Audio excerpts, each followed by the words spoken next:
രാജ്ഭവനെ മാരാർജി ഭവനാക്കാൻ ശ്രമിച്ചാൽ അംഗീകരിക്കില്ലെന്ന് പൊതുമരാമത്ത് വകുപ്പ് മന്ത്രി PM മുഹമ്മദ് റിയാസ്. താൽക്കാലിക VC നിയമനത്തിൽ കോടതി വിധി സർക്കാർ നിലപാട് ശരിവെക്കുന്നത്. ഗവർണറെ ഉപയോഗിച്ചുള്ള രാഷ്ട്രീയ കളിയല്ല BJP ഇതര സർക്കാരുള്ള സംസ്ഥാനങ്ങളിലും ഉണ്ടെന്നും മുഹമ്മദ് റിയാസ് പറഞ്ഞു. ഇതിൽ സംസ്ഥാന സർക്കാർ ഉയർത്തിപ്പിടിച്ച നിലപാട് നിയമപരമായി കൂടി കോടതി വിധിയോടുകൂടി ശരിവെച്ചിരിക്കുകയാണ്.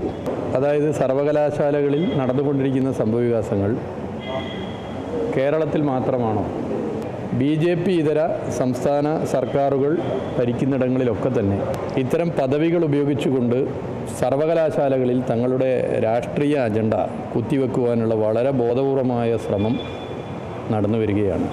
രാജ്ഭവനെ മാരാർജി ഭവനാക്കി മാറ്റി തീർക്കാനുള്ള ശ്രമം നടന്നാൽ അതിനെ കേരളത്തിലെ മഹാഭൂരിപക്ഷം വരുന്ന മനുഷ്യരും അംഗീകരിക്കില്ല. ഇന്ത്യയിലെ BJP ഇതര സംസ്ഥാനങ്ങളിലും ഇത്തരം നിലപാട് വരുന്നുണ്ടല്ലോ. അവിടെയൊക്കെ കോൺഗ്രസ് ശക്തമായ പ്രസ്താവനയെങ്കിലും ഇറക്കുന്നുണ്ടല്ലോ. ഇവിടെ ഒരു പ്രസ്താവന പോലും ഇറക്കിയിട്ടില്ല എന്നുള്ളത് ദൗർഭാഗ്യകരമാണ്.